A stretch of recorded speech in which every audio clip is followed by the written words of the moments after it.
चले यहाँ पे कोई सनातन हिंदू आए हैं भाई, इनको ऐड करते हैं। हाँ जी, सनातन हिंदू, बताएँ क्या कहना चाहते हैं? मैं एक्चुअली आपका डिबेट पहली बार सुन रहा था। आपके चैनल पे अच्छा जी, पहली बार आया हूँ।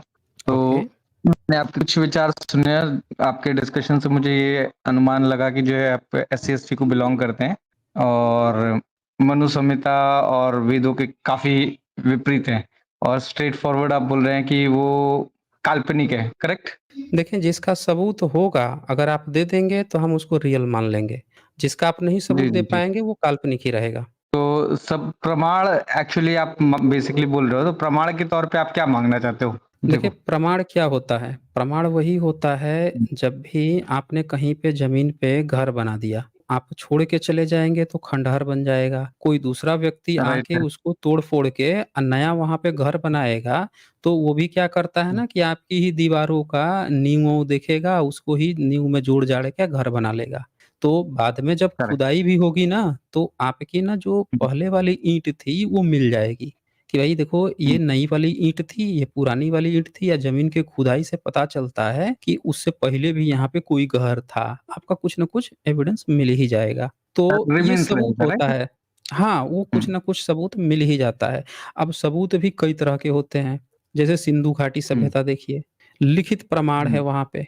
लिखित में हुँ, मेसोपोटामिया की सभ्यता, ग्रीक की सभ्यता, लिखित प्रमाण मिल रहे हैं। उससे पता चल रहा है कि वहाँ के लोग जो हैं, वहाँ की जो चित्रालिपि है या जो भी चीज़ है, उसमें क्या पढ़ते-लिखते थे, क्या सभ्यता थी, सब चीज़ पता चल जाता है। इसी तरह से हुँ, भारत में और भी राजाओं ने बहुत सारे इंस्क्रिप्शन लिखवाए। सम्राट अशोक को सब लोग भुला चुके थे। उनके लिखित इंस्क्रिप्शन मिले तब पता चल गया सारा चीज़। तो ये सब एविडेंस होते हैं लिखित रूप से। सांकेतिक रूप को हुँ, कोई देख के कह देगा, हर व्यक्ति, एक मान लीजिए एक पत्थर निकल गया ज़मीन से, 4 लोग खड़े हैं, हिंदू, मुस्लिम, सिख, ईसाई, यहूदी, पारसी, हुँ, सब खड़े हैं। सब क्लेम ठोक दिए कि भाई हुँ, हमारा पत्थर है। सब कह देंगे कि हमारे पुरखे का है, निकला है तो हमारे ही पुरखे का है। लेकिन यहाँ पे बात हुँ, ये आती है कि वो पत्थर पर अगर लिखा हुआ कुछ मिल जाए, हुँ, उसको हुँ। तो कोई बदल नहीं सकता ना, वो तो सीधे-सीधे बता देगा कि ये किसका है। इनका है भी कि इन लोगों का जन्म हुआ था भी नहीं हुआ था उस समय जिस समय का वो है। तो वो पूरा सबूत खोल के दे देगा। तो अब बताइए, आपको क्या लगता है कि आपका कुछ पुराना है तो बताइए फिर? तो बेसिकली अगर आप देखेंगे, तो आप ये कहना चाह रहे हैं कि मतलब इन एसेंस मैं जो समझता हूँ कि किसी भी इतिहास को प्रूव करने के लिए देयर शुड बी लाइक कुछ लोग बताने चाहिए कि हाँ, ऐसा घटना घटित हुआ है। सेकेंडली कुछ इंस्क्रिप्शंस या रिटन में राइटिंग्स होने चाहिए और कुछ फिज़िकल प्रमाण होना चाहिए। तो ये इतिहास को किसी भी चीज़ को मतलब एक्सेप्टेबल बना देता है, राइट? ये 3 चीज़ अगर रहती हैं तो। हाँ, इस तरह की भाषा विज्ञान भी हो गया, लिंग्विस्टिक हो गया, कि उस समय जो भाषा और लिपि की बात की जा रही है, वो भी उस टाइम पीरियड से मैच कर रही है कि नहीं। थर्मोल्यूमिनेंस हो गया, जो ऐसी चीज़ हैं जिनमें कार्बन के राइट है। एलिमेंट्स नहीं वो हैं। ब ब हाँ, बहुत सारे मेथोडोलॉजीज़ हैं, करेक्ट बहुत है। सारे मेट्रोलॉजी हैं, तो वो सारी चीज़ें मैच करके हम अनुमान लगा सकते हैं। बोलिए। राइट है। तो अगर आप देखेंगे तो जो है जो भी पास टाइम्स हुए भगवान के, तो जिनको आप मतलब काल्पनिक बोलते हैं, तो उसके अकॉर्डिंग उसको लाइक एक चेन ऑफ नैरेशंस में आचार्यगण बताते हैं। सेकंड थिंग आपको huge writing amount of writings मिलते हैं, प्लस उसके प्रमाण भी मिलते हैं। जैसे आपका द्वारकापुरी हो गया, राम मंदिर का ये सॉरी समुद्र का सेतु हो गया रामेश्वरम का, राइट? तो ये प्रमाण है कि नहीं है? नहीं देखें, और इन अब ये इटसेल्फ जो हाँ, हाँ, बोल लीजिए, अपनी पूरी बात रख लीजिए। और इन इटसेल्फ जो है अगर आप देखेंगे, जो स्क्रिप्चर्स हैं, उस स्क्रिप्चर्स में इतनी बड़ी गाथा लिखना ही इन इटसेल्फ एक बहुत बड़ा वो है, कार्य है। अगर वो देख उसके टोटल नंबर ऑफ श्लोकास पे जाएँगे तो almost like they range up to almost 1 lakh lakh verses. It is more than like 10,000 crore verses. तो उसको किसी एक लाइफ़टाइम में साधारण मनुष्य के लिए लिखना ही बहुत बड़ा चैलेंज है। तो हाँ, ये अपने बिल्कुल आप आप में ही प्रमाण देता है। नहीं, इसको हम लोगों को थोड़ा-सा और अच्छे से समझना होगा।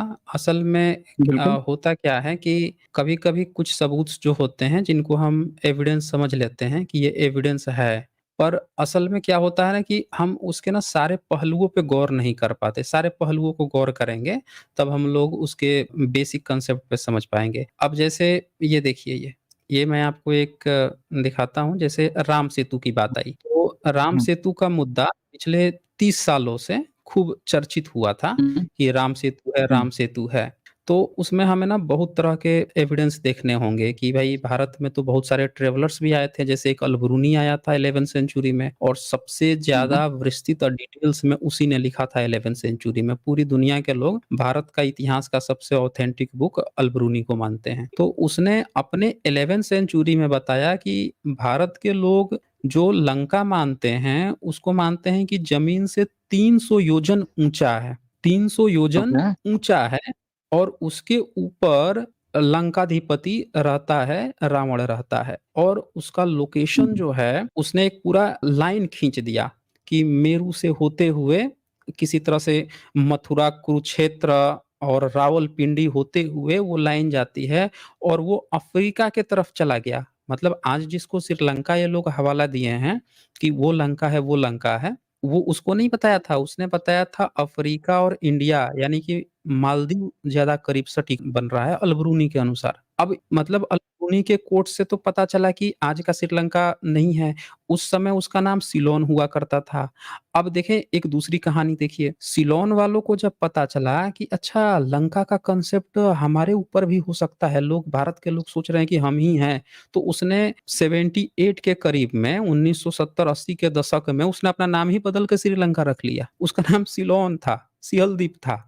वो टूरिज़्म के लिए। अब वहाँ के लोगों को रावण का पता नहीं है कि यहाँ पे कोई रावण वो सब बुद्धिस्ट हैं। जितने अकाउंट मिल रहे हैं सम्राट अशोक के समय के, उनके बाद के तो पूरे लिखित प्रमाण से मिल रहे हैं कि वो सारे के सारे बुद्धिस्ट हैं। उनके बेटे-बेटी गए थे, उनके लिखित इंस्क्रिप्शन मिल रहे हैं। वो सब लोग महेंद्र थेर को मानते थे। अच्छा ये तो एक हुई बात। अब बीजेपी गवर्नमेंट से पूछा गया अभी कि ये बताइए कि आप लोग जो राम सेतु की बात आ रही थी, पब्लिक जानना चाहती है कि है क्या चीज़? तो उन्होंने क्या किया है कि पार्लियामेंट में पूछ दिया क्वेश्चन कि भाई ये बताइए कि अभी तक कुछ मिला? राम मंदिर भी बनने को तैयार है, तो राम सेतु का कुछ मिला? तो देखिए ये क्या है पेपर क्या कहता है difficult to pinpoint Ram Setu, ये गवर्नमेंट कौन-सा पेपर है? स्टेटमेंट हिंदुस्तान टाइम्स है। ये हिंदुस्तान टाइम्स है हिंदुस्तान मत टाइम्स ये हिंदुस्तान हाँ, टाइम्स और न्यूज़पेपर के आर्टिकल से कैसे बात कर सकते हैं हम लोग? नहीं, हिंदुस्तान टाइम्स की वो मैं नहीं इसका कह रहा और हूँ, ये सबूत दे नहीं, नहीं, 1 दे मिनट, दे आर एक ड्रिवन मिनट। बाय मैं नहीं, नहीं, नहीं, पॉलिटिकल नहीं, 1 एजेंडा। मिनट, 1 मिनट, सनातन हिंदू, 1 मिनट। हम वो नहीं कह रहे हैं कि हम ये आपको सबूत दिखा रहे हैं। हम आपको ये कह रहे हैं कि जो सांसद जो चल रहा था, उस सांसद में पूछा गया और सरकार ने ये उत्तर दिया कि हमारे पास राम सेतु का कोई सबूत नहीं है। पेपर वो कह रहा है, हम यहाँ सबूत की बात नहीं कर रहे हैं कि पेपर वाला सबूत दे रहा है। हम गवर्नमेंट का स्टेटमेंट पेपर बता रही है। किसी पेपर की मजाल नहीं है कि बीजेपी गवर्नमेंट के उल्टा लिख दे, वो भी हिंदुस्तान टाइम्स। अच्छा हिंदुस्तान टाइम्स क्या है, बहुत सारे पेपर हैं, किसी को भी आप देख लीजिए। नहीं, ऐसा ऐसा नहीं थोड़ी है है। कि सिर्फ देखिए किसी हिंदुस्तान नहीं भी है, हम आपको वो बताना चाह रहे हैं जो आप नहीं सुन रहे हैं। हम आपसे ये कह रहे हैं कि जो राम सेतु जो आप कह रहे थे कि प्रमाण है, उसको भारत की गवर्नमेंट रिजेक्ट कर चुकी है, डिनाइड कर चुकी है। बीजेपी गवर्नमेंट पार्लियामेंट में अब गवर्नमेंट से बड़ा कौन वो होगा? ये देखिए ना ये सारे के सारे पेपर ने ये बात छापी है ना, ये हम लोगों की बात थोड़ी ही है। गवर्नमेंट तो राम मंदिर बनवाई है, जब गवर्नमेंट डिनाई कर रही है, तो इसका मतलब ये थोड़े हुआ कि आपकी बात यहाँ हो जाएगी। ये देखिए हिंदुस्तान टाइम्स छापा, फिर वहाँ स्वराज्य भी यहाँ पे छापा है, did Modi government deny the existence of Ram Setu आप डिटेल से पढ़ लीजिए कि उसने डिनाई किया है कि नहीं किया है, पूरा प्रॉपर डिनाई कर दिया, सबूत माँगा गया था ना ये। फिर देखिए ये इंडिया टुडे लिखता है, difficult to say real form of Ram Setu in present देख लीजिए। मोदी गवर्नमेंट ने ये पार्लियामेंट का no proof of the existence of Ram Setu देख लीजिए, ये दिसंबर में 2022 में कहा है इसने Modi government is saying in parliament then there is no proof of the existence of Ram Setu.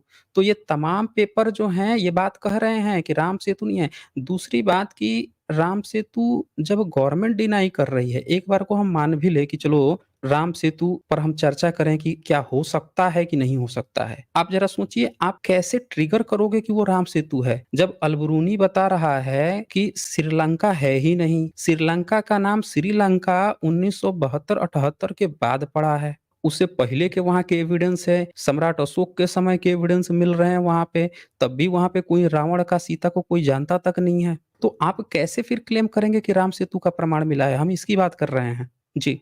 Okay and what about Dwarka?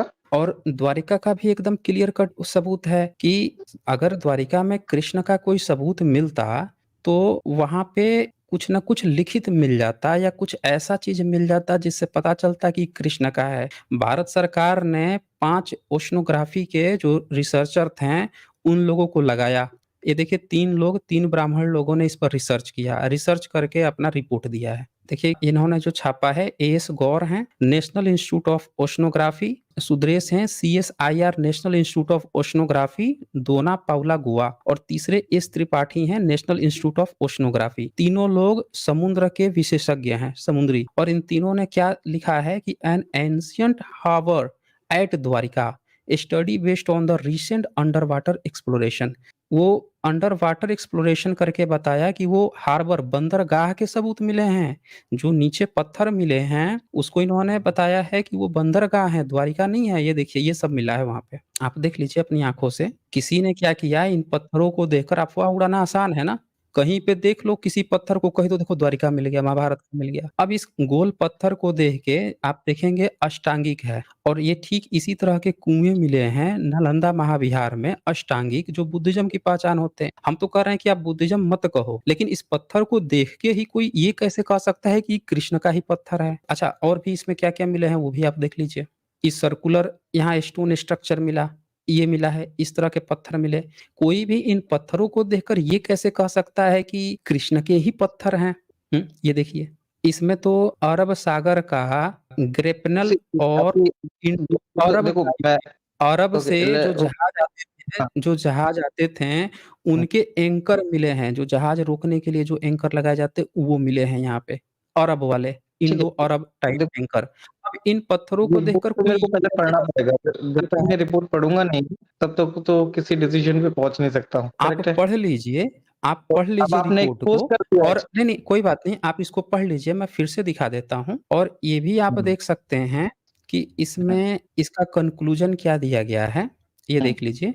और कन्क्लूज़न ये हाँ, साफ-साफ आपको बताता है, however the binding material suggest that it may be of the late medieval period.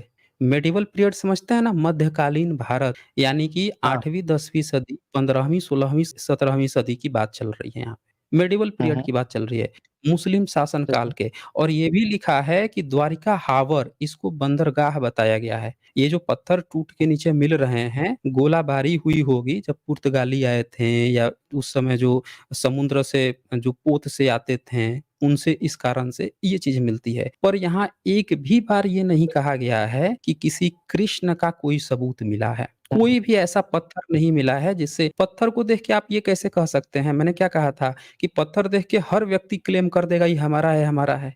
जब तक उस पे लिखित ना मिले कि भाई ये, आई एग्री। तो ये 2 प्रमाण हो गए कि द्वारिका और राम सेतु का कोई एविडेंस नहीं है। चलिए अब बताइए और क्या आप कह रहे थे? ठीक है, देखो एक फर्स्ट थिंग इज़ कि जो आपने रीज़न आउट किया है, आई एक्सेप्ट इट। अब सेकंड पॉइंट ये आता है कि जो है, जो हमारे स्क्रिप्चर्स हैं, स्क्रिप्चर्स अपने आप में ही बहुत ही विविड हैं और उनका जो नॉलेज है, वो लाइक काफ़ी हद तक, मतलब जितना हमने जज की देखा है, वो प्रैक्टिकल और लाइक परफेक्शन की तरफ जाता है। तो उसके अगेंस्ट में फिर क्या आर्गुमेंट देते हैं आप?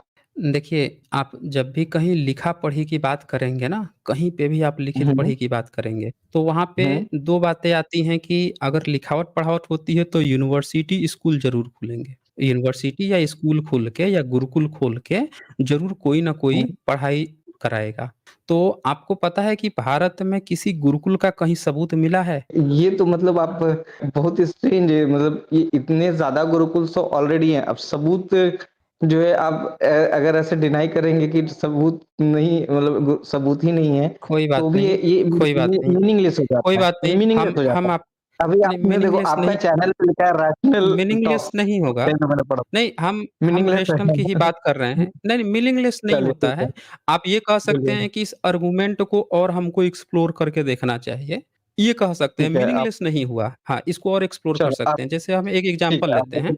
हम बेटर वे एक में प्रेज़ेंट एग्ज़ाम्पल करें। लेते हैं। भारत, हाँ, हाँ, भारत में नालंदा यूनिवर्सिटी थी, तक्षशिला थी, तेल्हारा थी, अवंतिका थी, वडनगर था, और ऐसे तमाम तरह के, विक्रमशिला थी, ऐसे तमाम तरह की यूनिवर्सिटी थी, उड़ानपुरी थी, जो कि 13वीं 14वीं सदी में नष्ट कर दी गई हैं। तो यहाँ पे हमको एक बात समझनी पड़ेगी कि ये सारे यूनिवर्सिटीज़ की चर्चा जो बाहर से जो स्कॉलर्स आए थे उन्होंने किए हैं। जैसे फाहियान पटना राजगिरी में आप तो आपका यूनिवर्सिटी जो की चर्चा नालंदा करके गया। यूनिवर्सिटी कितना पुराना है? क्या आप कह रहे हैं? आप नालंदा यूनिवर्सिटी जब आप बात करते हो तो कितना पुराना है? नालंदा यूनिवर्सिटी के सबूत सम्राट अशोक के समय से मिल रहे हैं। गुप्त वंश में उसको बहुत ज़्यादा बड़े लेवल पे एक्सप्लोर किया गया। हर्षवर्धन ने उसको और कितने एलोबरेट किया कितने था। इयर्स बैक कितने कितने इयर्स बैक उसका स्ट्रक्चर क्या था? मैं वो पूछ रहा हूँ आपसे, सम्राट क्योंकि उसी के अशोक बेसिस पे आगे साढ़े बढ़ना बाईस होता है। सौ साल पहले आप ले सकते हैं। साढ़े 2200 साल हाँ, पहले से वहां से शुरू हो गया था।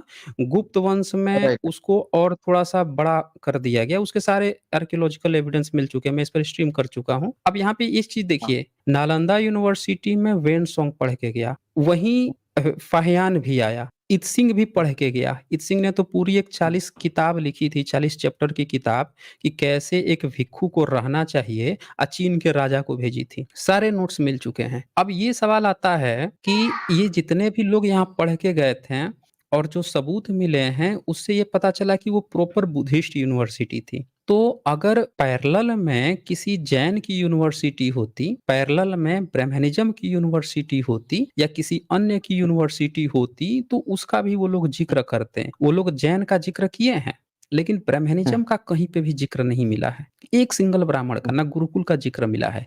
जैनों का जिक्र मिला हुँ, है कि नालंदा यूनिवर्सिटी में दिगंबर लोग जाते थे पढ़ने के लिए। वाण भट्ट का किताब मिला, जो हर्ष राजा थे उनका दरबारी था।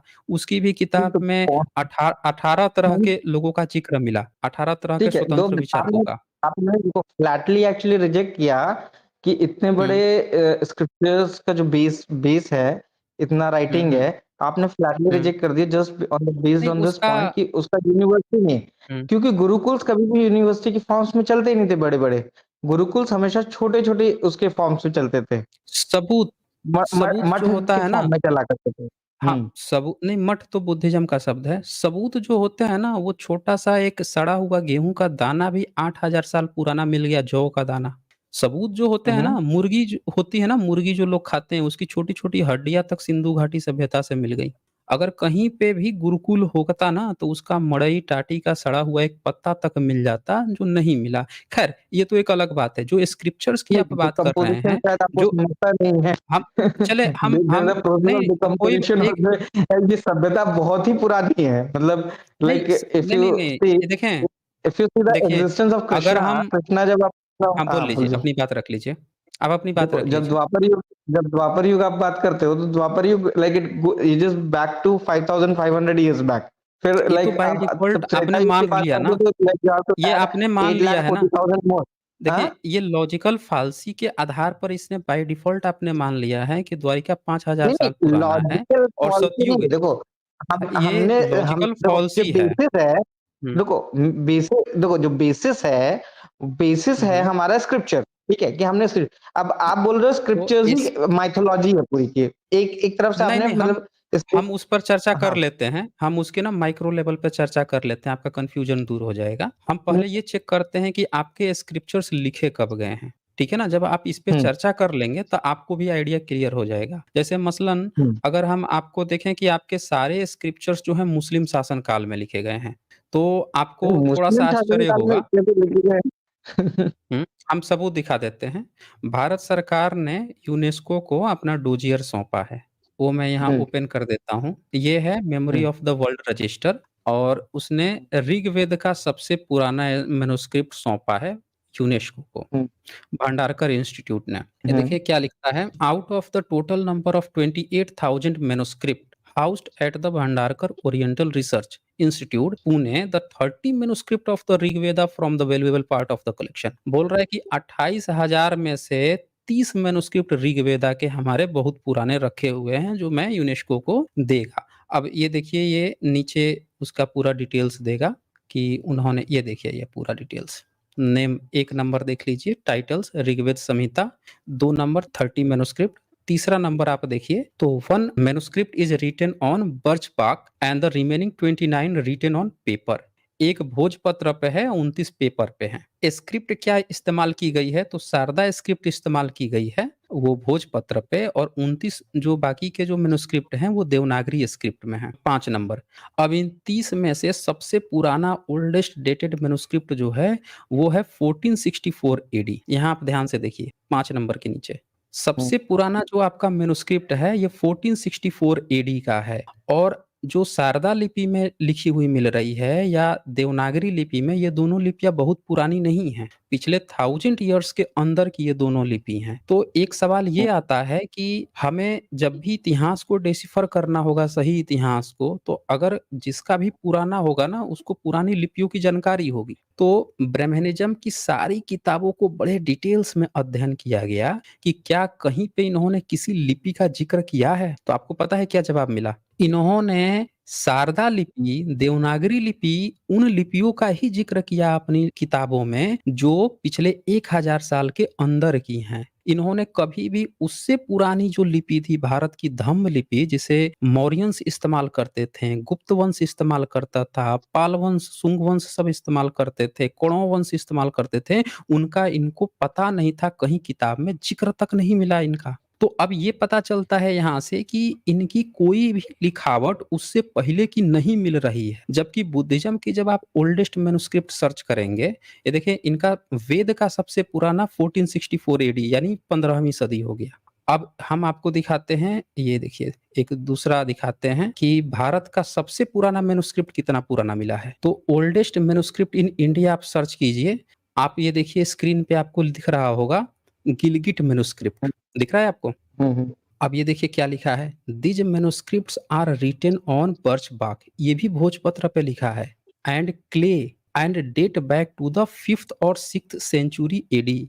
ये 5वीं 6ठी सदी की मैन्युस्क्रिप्ट मिली है भारत में गिलगिट की। लेकिन वेद का सबसे पुराना ब्रह्मनिकल जितने ग्रंथ हैं उनके सारे पुराने कितने मिले हैं मुस्लिम शासन काल में। तो सवाल ये है कि फिर ये किसका मैन्युस्क्रिप्ट है? तो देखिए क्या लिखता है, they are written in Buddhist hybrid Sanskrit language. ये क्या लिखा है, Buddhist hybrid Sanskrit language and cover a wide range of topics including religion, philosophy and medicine.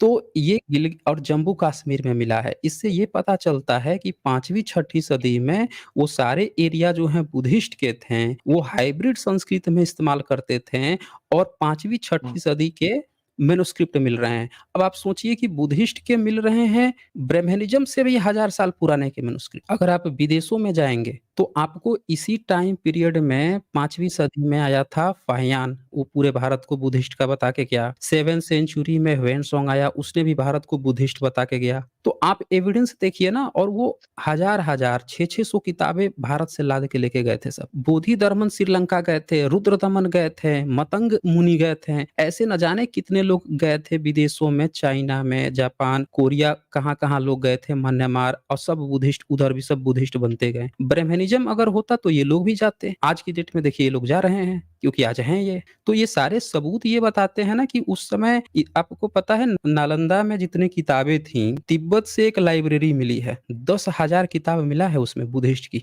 अकेले। नहीं, मेरे को 10,000। समझ गया आपका पॉइंट बेसिकली। सी हुँ। देखो अभी आप अब आप एक्चुअली अब आप सोचिए मैं कि आपको अगर पुराने समय में, अब देखिए मैं आपको बताता हूँ, आपकी किताबें मुस्लिम शासन में क्यों मिल रही हैं?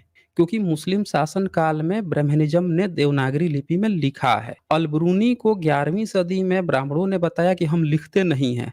अल-बरूनी जब 11वीं सदी में आया, तो उसने पूछा कि भई आपकी किताबें लिखने की बात पूछी उसने कि भई आप लोग वेद-वेद क्यों नहीं लिखते हो? तो देखिए ब्राह्मणों का क्या जवाब था। एक बार आप खुद पढ़ लेंगे ना, तो आपको थोड़ा आइडिया लग जाएगा कि ब्राह्मण लोगों की गुरुकुल क्यों नहीं थी। ये मैं शेयर कर देता हूँ, क्योंकि ये जो नोट्स होते हैं ना, हिस्टोरिकल नोट्स हैं, कोई भी इतिहास को हम लोग बिना हिस्टोरिकल उसके नहीं नेग्लेक्ट कर सकते ना, सारे पहलू को देखना पड़ेगा ना। ये देखिए अल-बरूनी का भारत, आप इंग्लिश में भी पढ़ सकते हैं, हमने हिंदी अनुवाद लिया है, तो इसमें चैप्टर है 12 नंबर, ये देखिए 12वां चैप्टर, और 12वां चैप्टर में ये देखिए आप क्या लिखता है ये।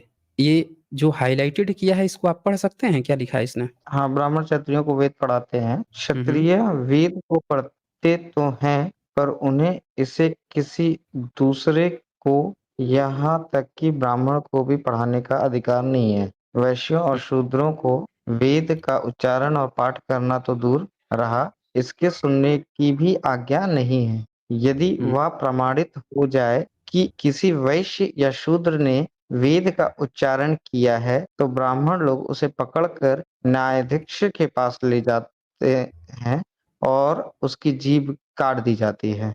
हुँ। अब सोचिए आप कि जो हम लोग गुरुकुल की बात कर रहे थे कि आपके सबूत क्यों नहीं मिलते हैं? तो आपके सबूत हुँ, हुँ। इसलिए नहीं मिलते हैं कि आपने कभी पुराने समय में लिखा ही नहीं था। अगर आप नहीं, नहीं लिखते ना तो ऐसा कोई भी किताब खरीद देखिए के ये सुन लीजिए, मेरी मेरी पूरी बात सुन लीजिए, फिर मैं आप अपनी बहुत बात मैं कीजिएगा। मेरे ख्याल से मेरे से ज़्यादा पेशेंट लिस्टनर आपको मिला नहीं होगा। चलिए आप बोल लीजिए, आप ये देख लिए हैं ना, देखिए आप इसकी व्याख्या कर लीजिए। हुँ। ठीक है, देखिए फर्स्ट थिंग है कि जो है अब आपने यहाँ पर एक पॉइंट रेज़ किया था कि प्रमाण जो है लिपि पे नहीं मिला है, राइट? तो ये मुझे फाइंड आउट करना पड़ेगा कि है या नहीं है। अब ऑफ कोर्स मतलब आपने किया हुआ तो इसके मतलब नहीं होगा, ठीक है? लेकिन अब मैं कंटेंट पे अगर आऊँ तो जैसे इसमें लिखा हुआ है, ठीक है? तो ये बहुत ही नॉर्मल भ्रांत धारणा है लोगों का कि वेद बर्थ के बेसिस पे डिवाइड करते हैं लोगों को, राइट? वेद बर्थ के बेसिस पे लोगों को डिवाइड करते हैं क्षत्रिय, वैश्य, ब्राह्मण, शूद्र और या आउटकास्ट जो भी है। लेकिन ऐसा वेद नहीं करते हैं, पहला चीज़ ये है। दूसरा चीज़ है वेद का जो राइटिंग है वो 5000 ईयर्स बैक वेद व्यास ने लिखा है। अब उसके बाद भी लोगों ने लिखा है। अब वो राइटिंग ओरिजिनल राइटिंग कोई ज़रूरी नहीं है कि मतलब हिस्टोरियंस को मिलेगी ही मिलेगी। किसी को भी मतलब मिल भी सकता है, नहीं भी मिल सकता है। इट्स लाइक कि भई कोई पड़ा हुआ पत्ता मिल गया तो लक फैक्टर तो हमने उसको डेट कर दिया कि हाँ, इतना पुराना लिपि मिला। अगर उसके पहले का मिला ही नहीं तो इट डज़न्ट एक्जिस्ट। ये तो वैसा हो गया कि जो चीज़ हमें हमारे दर्शन में नहीं आया है, तो वो है ही नहीं और जो दर्शन में आया बस वही हम मान रहे हैं। तो ये एक अपने आप में तथ्य नहीं है। दूसरा चीज़ है जो यहाँ पर आपने दिखाया है कि ये मार दिए जाते हैं, तो इसका सबसे बेसिक अंडरस्टैंडिंग है कि पहला चीज़ है कि जन्म के बेसिस पे कभी वेद डिवाइड करते ही नहीं, ठीक है? तो ये चीज़ तो आप मतलब जो अल-बुरूनी अभी तक मैं शांति से सुन रहा था कि ये कौन हिस्टोरियन मैं देखने वाला था। तो ये मुस्लिम शासक और जो अंग्रेज़ आए हैं, इनका एक प्राइम मोटो था कि हिंदूज़ को डिवाइड करने का, कि यहाँ नहीं, के लोगों को डिवाइड करके करना चाहते हैं। यहाँ पे मैं क्रॉस करूँगा, सनातन हिंदू, मैं बिल्कुल यहाँ सर। पे क्रॉस करूँगा। बिल्कुल सर। देखें, जो भी पुराने स्क्रिप्चर्स हैं, उसको हुँ, आप या हम इस बात को बाध्य नहीं हैं कि हम ये कह दें कि उनका काम ये था, वो था। पुराने जो सबूत होते हैं, उन सबूतों के आधार पर हमको तय करना होता है कि वो एक्चुअल में क्या लिख रहा है। जैसे उसने यहाँ पे कई अच्छी बातें भी लिखी हैं और जो उसने आँखों हुँ। से देखा, वो लिख दिया। अब आप में हमारे पे ये नहीं है कि हम उसको बायस्ड कह के ये कर दें। उसने कई जगह आलोचना की है, कई पाखंड की तो सीधे-सीधे आलोचना की है उसने, कि ये चीज़ है। कई जगह नहीं, पे मैं उसने इस बोला है फैक्ट कि ये को चीज़ डिनाई नहीं अछूवी कर रहा है। हूँ। जो तो आपने हम पैराग्राफ हम पढ़ाया है हम मेरे यहाँ को पे ये देखें, सनातन हिंदू एक चीज़ समझिए, जब 11वीं सदी में इसने ये बात लिखी है, तो हमारे पास ब्राह्मणिकल स्क्रिप्चर्स के भी प्रूफ हैं कि वो 8वीं 9वीं सदी में शंकराचार्य के नाम पे ये सारी चीज़ें लिख रहे थे। मतलब अगर अल-बरूनी की बात एक तरफ़ा होती, तो हम लोग कह सकते थे कि भई ये झूठ बोल रहा है।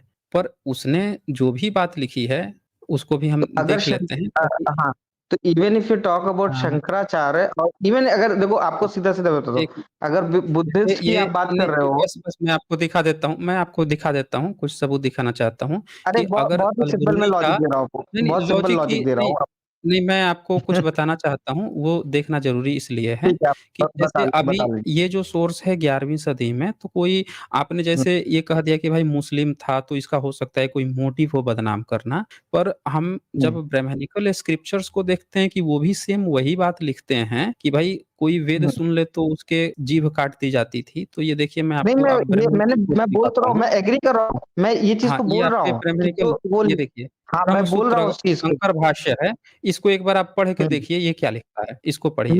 मैं डिसएग्री नहीं कर रहा हूँ उस चीज़ से। एक बार मैं पढ़ जो उसने लीजिए। लिखा है ना ने सुनो, जो नहीं, उस कोई बात चीज़ नहीं, ने आप लिखा है इसको पढ़ लीजिए, ये तो मुस्लिम नहीं है ना, इसको तो पीढ़ी दर पीढ़ी ब्राह्मण अरे लोग मैं धो क्या के आए बोल हैं, अरे तो इनका तो मुँह 2 तो मिनट नहीं रहा सुनिए। होगा ना? हुँ, बोलिए। अरे मेरी बात सुनिए, मैं डिसएग्री कर ही नहीं रहा हूँ इस चीज़ से कि उसने जो कंटेंट लिखा है कि अगर हुँ, शूद्र या वैश्य सुन लेता है तो उसके जीवा या काट दिया जाता है, उसको मार दिया जाता है। मैं इस चीज़ से हुँ, डिसएग्री नहीं कर रहा हूँ। मैं इस चीज़ से डिसएग्री कर रहा हूँ कि ब्राह्मण, वैश्य, क्षत्रिय, शूद्र इनका जो डिवीज़न है वो बर्थ के बेसिस पे है, ये गलत है। मैं ये इस चीज सिर्फ एक पॉइंट इसमें है मेरा ये वो है।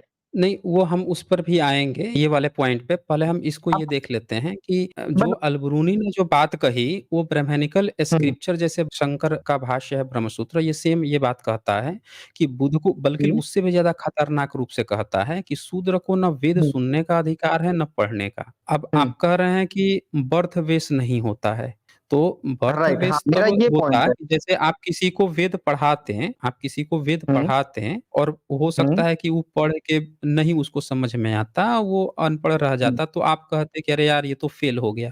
जैसे आज भी बच्चे नहीं, नहीं, स्कूल में आप जाते हैं, अब मुझे बहुत ये दिखा बच्चे दो, जो है, आप मुझे ये सुन दिखा लीजिए, दो। एक इससे मैं हाँ, दिखा दूँगा, सब दिखाऊँगा, पर ये हुँ, पहले हम डिस्कस कर लेते हैं ना।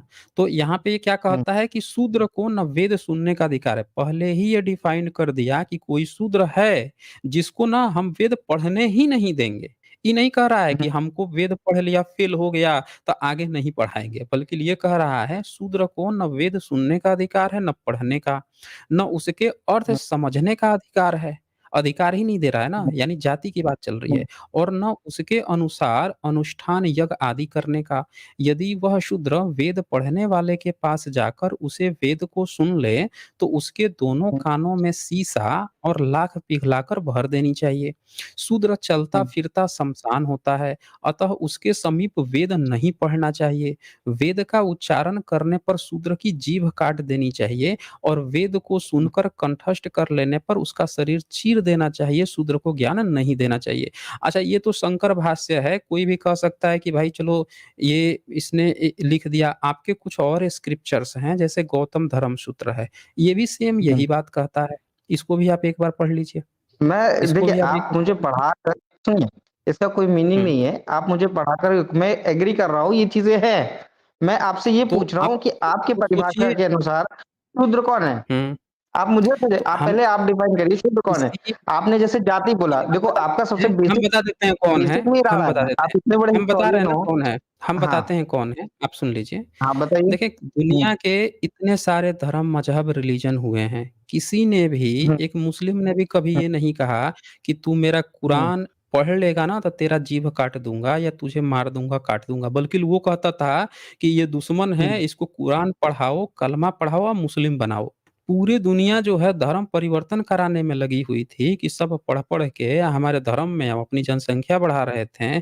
और वहीं पे ब्रह्मनिज़्म जब ये बात कह रहा है कि हम शूद्र को वेद ही नहीं सुनना है, उल्टे सुन ले तो जीभ काट दो। तो वो तो अपनी जाति क्रिएट कर रहे थे ना, अपने को एक स्पेसिफिक तैयार कर रहे थे कि ये हमारी जाति है, ये किसी दूसरे को सुनने नहीं सर देंगे। जी सर जी, हुँ। यही आपका मिसअंडरस्टैंडिंग है। अच्छा, क्या बता दीजिए, आप क्लियर कर दीजिए, मिसअंडरस्टैंडिंग है तो? हाँ, हाँ। देखिए, जो है आप अगर देखोगे भगवद गीता का चौथा अध्याय में स्पष्ट लिखा हुआ है चातुर्वर्णम मया सृष्टम गुना कर्म विभागसा, ठीक है? हुँ, हुँ। कि based on the work and quality of the person these 4 divisions have been made कि गुण और किसने कर्म बनाया के है? बेसिस पे हुँ? किसने ये डिवीज़न किसने बनाया है, 4 डिवीज़न? ये 4 डिवीज़न एग्ज़िस्ट करते हैं, हमेशा करते हैं, अभी भी कर रहे हैं। क्या आप किसी कंपनी में जाते हो, वहाँ पर एक एग्ज़ीक्यूटिव क्लास और एक वर्कर क्लास नहीं होता है क्या? दोनों को अलग-अलग लेवल का फैसिलिटी नहीं मिलता है क्या? अलग-अलग ट्रीटमेंट नहीं मिलता है क्या? तो मिलता है, आप जो हाँ या है, ना? तो वो चारों एक जी, साथ एक स्कूल में जा तो सकते हैं ना, आपके यहाँ तो वेद पढ़ने की ही आज्ञा नहीं है। आपके यहाँ हाँ, मैं पढ़ने बता की रहा हूँ आज्ञा ना, कहाँ है शूद्र मैं के यहाँ? वो चारों अरे स्कूल मैं में जा बता रहा हूँ सकते ना हैं, पूरा। चारों की नौकरी लग वे रही है। हाँ, बोलिए। हुँ, चारों वेद की जो नौकरी है लगेगी, हुँ, कोई कम पढ़ा है तो वो हो सकता है क्लर्क का पोस्ट पर ही चला जाए, कोई ज़्यादा पढ़ा है तो आप थोड़ा हायर देखो मैनेजर आपकी पोस्ट जो पे जाए। प्राइमा फेसी पर है ना, पर यहाँ आपका आपके यहाँ क्या है कि 1 मिनट सुन लीजिए, आपके यहाँ क्या है बताइए। कि एक हुँ। चपरासी पे अगर एक ब्राह्मण है चपरासी पे ही एक एससी वर्ग का है, एक ओबीसी का है, तो तीनों की आपस में शादी नहीं होगी। हैं तीनों चपरासी ही, बिल्कुल होगा, क्यों नहीं है होगा? वहाँ पे। अच्छा, तो प्राइमा फेसी नहीं गलत है, होती है रुकिए 2 भाई। मिनट। अरे प्राइमा अच्छा, फेसी बोलिए, गलत है आपका। बोलिए। चलिए हम सुन प्राइमा लेते हैं, फेसी बोलिए। आपका गलत क्या है? हाँ, नहीं, बता प्राइमा दीजिए ना, फेसी हम आपका सुन क्या लेते हैं, है बोलिए। कि अगर कोई हुँ, व्यक्ति जो कि लेट्स से शूद्र है, उसके घर में वो हुँ। कोई बच्चा जन्म लिया तो वो शूद्र ही रहेगा, राइट? कोई ब्राह्मण है और उसके घर में कोई बच्चा जन्म लिया तो वो ब्राह्मण ही रहेगा। ये आपका अंडरस्टैंडिंग है, करेक्ट है? नहीं, बट ये अंडरस्टैंडिंग जो यही है गीता में यही और लिखा है ना? हाँ, नहीं गीता में हाँ, तो यही मैं वही लिखा पूछ है। रहा हूँ ना, तो मैं पूछ रहा हूँ कि हुँ, अब दिखाइए मेरे को गीता से, आपने बोला कि हुँ। गीता में यही लिखा है, अब मैं पूछ रहा हूँ कि गीता में आप दिखाइए कि ये लिखा है और मैं इसके विपरीत दिखाने के लिए तैयार हूँ। ये देखिए, हमने जो गीता के पहले भाष्यकार हैं, जो शंकर जिनको माना जाता है कि शंकर ने ही गीता का पहला भाष्य किया था। हमने गीता भाष्य निकाल लिया है शंकर का ही, मुझे ओरिजिनल चैप्टर 18 हाँ, का, मुझे ओरिजिनल श्लोक ओरिजिनल। चाहिए, कौन सा श्लोक नंबर, हाँ, कौन सा चैप्टर है? 41 नंबर है, चैप्टर 18 का। 41 नंबर चैप्टर 18, रुकिए। हुँ। उसको निकाल लीजिए और इस पे जो शंकर ने गीता को पहली बार लिखा था, उन्होंने इसकी पूरी तरह से विस्तृत व्याख्या की है कि ये श्लोक कहना क्या चाह 18 रहा है। चैप्टर जैसे इस श्लोक 41 का श्लोक ना? हाँ, चैप्टर 18 का 41 शंकर भाष्य निकाल लीजिएगा। तो भाष्य नहीं, हम शंकर क्या वर्ड टू बताना वर्ड चाह रहे हैं? मीनिंग में जाएँगे। नहीं, वो तो फिर ठीक है, आप गलत गलत भी मीनिंग निकाल सकते हैं ना आप। यहाँ गलत पे निकाल उसको देंगे भाई, बड़े मैं एक आचार ओपन मैं अरे मैं एक हम मध्वाचार आपको के उसको लूँगा ना, क्यों गलत तो लूँगा मैं? मध्वाचार्य का ही तो ई शंकराचार्य मध्वाचार्य ने ही तो लिखा है ना? कौन बोला हुँ। मध्वाचार्य ने शंकराचार्य भाष्य लिखा तो है? किसने लिखा है फिर मध्वाचार्य शंकराचार्य का? आप पढ़िए, पढ़िए श्लोक पढ़िए। चलिए आप बता दीजिए आप में क्या लिखा है? मैंने तो सामने ओपन कर रखा है। नहीं, आप श्लोक पढ़िए ना, यही है क्या नहीं? ब्राह्मणा क्षत्रिय विषाम शूद्राणाम च परंतप हुँ, हुँ, कर्माणि हुँ। प्रविभक्तानि स्वभाव प्रभवेर गुणे। ठीक है? हुँ, हुँ, ठीक है। अब बताइए इसका ट्रांसलेशन आप क्या कैसे कर रहे हो? हमें ट्रांसलेशन नहीं करना है, हमें तो ये बताना है कि शंकराचार्य का सबसे पहला तो भाष्य था और उन्होंने इस अरे श्लोक का लोग गलत ना मतलब समझ लें, तो उसको बड़े डिटेल्स में अच्छे से व्याख्या करके लिखा नीचे। क्या लिखा अरे आप उन्होंने? व्याख्या ये देखिए व्याख्या साइड करो। हाँ, आप मुझे सिर्फ नहीं, श्लोक नहीं, का नहीं, एक ट्रांसलेशन बताओ। देखें देखें, श्लोक का शंकराचार्य ने भी ट्रांसलेशन ट्रांसलेट एक किया होगा। 1 मिनट, ओहो! उसमें आप जो काहे इधर-उधर एक रुक जाएँ ज़रा रुक जाइए। हम आपसे क्या कहते हैं कि जब मुस्लिम के कुरान की भी आप अपने तरह से व्याख्या निकालिएगा ना, तो मुस्लिम्स कोई आपको नहीं मानेगा। वो कहेगा कि हमारे जो स्कॉलर्स हैं, उसकी ऑलरेडी व्याख्या किए हुए हैं नीचे बड़ी-बड़ी व्याख्या किए हैं, एग्ज़ाम्पल से समझा रखे हैं कि ये उनकी आयत क्या कहना चाहती है। तो शंकर ने भी इसका अब जैसे आप पढ़ेंगे इस्कॉन का यथारूप का, गीता यथारूप जब आप पढ़ेंगे, उनके किसी कौन प्रभुपाद हैं उनका, तो वो अपनी व्याख्या बता रखे हैं कि इस श्लोक का क्या मतलब है बड़ी डिटेल्स में। तो शंकर चूँकि पहले भाष्यकार हैं, तो इन्होंने बड़े डिटेल्स में इसकी व्याख्या करके बता रखी है। एक बार उनकी व्याख्या आप सुन लीजिए। पहले भाष्यकार है ना, पहला भाष्यकार का एक एम होता है कि वो किस तरह से गीता को प्रस्तुत कर रहे हैं। आप जो बता रहे हैं, आपसे हमने कहा कि आप बता दीजिए इसका क्या मतलब है, आप नहीं बता रहे हैं। तो आप मैं फिर से कहता हूँ कि एक बार अपनी बता दीजिए, फिर मैं बताता हूँ। जी, आप अपना आप बता दीजिए, फिर मैं आप आप बोलिए, सुनिए, मैंने ऐसा थोड़ी कहा कि ब्राह्मणा आपको बोलने नहीं दूँगा, आप देखिए, बोलिए। मैं हुँ, वर्ड बाय वर्ड जा रहा हूँ, ठीक है? ब्राह्मणा हुँ, स्ट्रेट फॉरवर्ड है, हुँ, क्षत्रिय स्ट्रेट फॉरवर्ड, विषाम हुँ, वैश्यास के लिए यूज़ हुआ है, शूद्र नाम हुँ, शूद्रास के लिए यूज़ हुआ है। परंतपा वो हुँ, सबड्यूअर ऑफ द एनिमी जो अर्जुन है हुँ, उनको संबोधित कर रहे हैं। कर्माणि ठीक है। द एक्टिविटी जो कर्म करता है उससे, हुँ, हुँ, प्रविभक्तानि डिवाइड करते हुँ, हैं। ऐसे 4 विभाजन बनाए गए हैं। स्वभाव हुँ, उनका जो व्यक्ति का खुद का स्वभाव है उसके हुँ, प्रभवे गुणे मतलब जो गुण हुँ, से जो 3 ऑल मोड्स ऑफ नेचर होते हैं सत्वगुण, रजोगुण, तमोगुण, उनसे जो हुँ, हुँ, प्राप्त गुण हैं उस स्वभाव से जन्मित जो हुँ, कर्म कर रहा है और स्वभाव को लेकर ये 4 डिविजन बनाए गए हैं। ठीक है? ठीक इस है, पे बहुत कहीं भी बढ़िया, जन्म काल बहुत नहीं बढ़िया। लिया गया है, एकदम बहुत स्ट्रेट बढ़िया आपने फॉरवर्ड है। बात कही है। एकदम एकदम बहुत बढ़िया बात कही है। अब आप हमें ये बता दीजिए, इसमें जो शब्द आया है स्वभाव गुण की बात, ये स्वभाव और गुण कौन लेकर आता है? कहाँ से आता है स्वभाव और गुण? किस चीज़ पे डिपेंडेंट है? हुँ। स्वभाव स्वभाव और और गुण गुण व्यक्ति के पे कारण डिपेंड ही तो वे स्वभाव से ही तो वो ब्राह्मण बनेगा ना या क्षत्रिय या शूद्र या वैश्य बनेगा। तो स्वभाव वे और उसका गुण ये आएगा कहाँ से? स्वभाव जो है 3 गुणों से आता है और ये हुँ, 3 हुँ, गुण जो है अफेक्टेड करते हैं उसके मतलब हुँ। किस एस्ट्रोलॉजिकल कैलकुलेशंस में वो बर्थ लिया है। इस चीज़ नहीं बेसिस पे और एस्ट्रोलॉजिकल वो नहीं, व्यक्ति नहीं आगे चल एस्ट्रोलॉजिकल के पे नहीं चेंज भी हो सकता है और हाँ, इसका बोल मैं लीजिए। जीवित मतलब हिस्टोरिकल अब उदाहरण जो मैं हमारे स्क्रिप्चर्स में दिया नहीं जाता है, वो चलिए अब मैं विश्वामित्र मुनि का आपको है। 1 हुँ। मिनट विश्वामित्र मुनि कुत्ता खाए थे, आपको याद है ना? हुँ? विश्वामित्र मुनि कुत्ता खाए थे, याद है ना अपनी पत्नी के साथ बैठ के? नहीं, ये मुझे कुत्ता नहीं चुरा पता कर है। लाए थे चंडाल। अच्छा, चंडाल के साथ आए थे, खा गए थे। हम आपकी बात ले लेते हैं, आपके हुँ, शंकर इसकी क्या व्याख्या बताते हैं? एक बार उनकी व्याख्या सुन लेते हैं, शंकराचार्य की, हुँ, क्योंकि आप कुछ भी कहेंगे वो उतनी वैल्यू नहीं होगी, जितना शंकराचार्य बता के गए हैं कि इसका क्या मतलब है। वो कहते हैं, "हे परंतप, हुँ, ब्राह्मण, क्षत्रिय और वैश्य इन तीनों और शूद्रों के भी कर्म विभक्त किए हुए हैं, अर्थात हुँ, परस्पर विभाग पूर्वक निश्चित किए हुए हैं।" वो बता रहे हुँ। हैं कि ब्राह्मण, क्षत्रिय, वैश्य, शूद्र के कर्म विभक्त किए गए हैं। ये नहीं बोल रहे हैं कि कर्म था ये कर्म करने के कारण ब्राह्मण, क्षत्रिय, वैश्य और शूद्र होगा, बल्कि वो ये कह नहीं, रहे नहीं हैं देखिए कि पहले से ही वि एक एक मिनट हम सुन लीजिए, आपके शंकर क्या कहे हैं एक बार सब सुन लेना सब लोग।